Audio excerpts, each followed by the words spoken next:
Riley from the 7 Network. Thank you, Morris. Prime Minister, your opponent's central proposition is that people are worse off now than they were before the last election. He asks daily that voters consider, are you better off now than you were 3 years ago? Are Australians better off now than they were before you were elected? I'll tell you what the right answer to that is, and that is that Australians would be $7,200 worse off if Peter Dutton had got his way. Good debating tactic to turn that question around, but it's not the question. And got his way. That is what Peter Dutton has done. You can't say there's an issue with cost of living and then vote against every cost of living relief measure.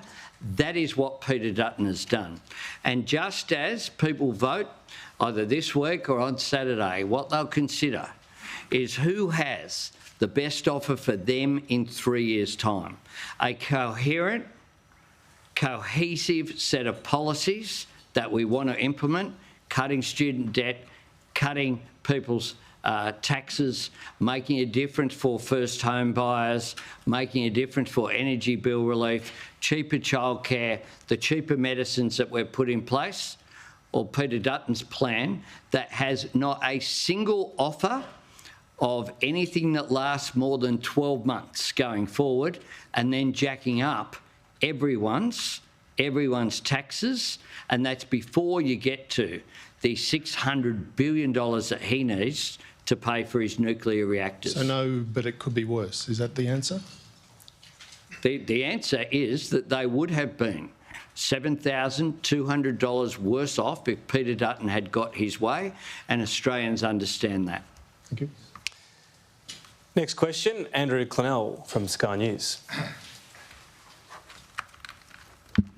Prime Minister, thanks for being here. In the 1983 election campaign, Malcolm Fraser gave an address here where he said to journalists that they were spouting, quote, and I'm quoting him, bullshit from the press gallery.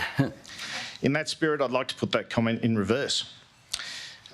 It could be said there's been a fair amount of BS in this campaign and also before the last election. You know, we're in, like it's the middle of the day, so kids are watching. It was when Malcolm Fraser addressed the press club too.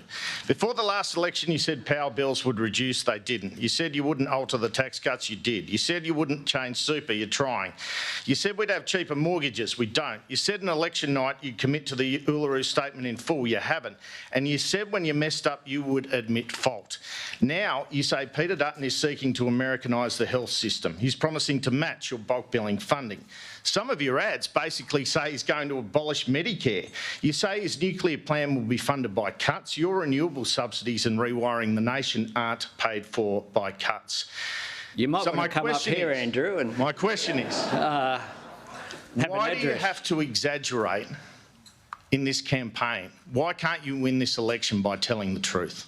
We are absolutely telling Australians, as Peter Dutton did on Sunday night in the Channel 7 debate, to give them a free ad to match Channel 9's ad, that when asked about Medicare, he said the reason why he tried to abolish bulk billing and introduce a GP tax every time people visited the doctor was he wanted it to be sustainable. He belled the cat. That's still his view. In saying that just days ago, he was saying that Medicare is not sustainable. Susan Ley has stood up in the Parliament, spoke about the Liberal Party thinks people don't value things which are free. Medicare's free, free TAFE, a whole lot of things are free that are important that Australians value. So you know, he's going to abolish Medicare? And when he tried to abolish bulk billing. He tried, and then he tried also to introduce a tax, a payment every time people visited a hospital. He tried to increase the cost of pharmaceuticals by $5. When he couldn't get his way, he froze the Medicare rebate for 6 years. He ripped $50 billion out of hospitals. This is a matter of record. And Peter Dutton said that if we want to look at future performance, look at past performance.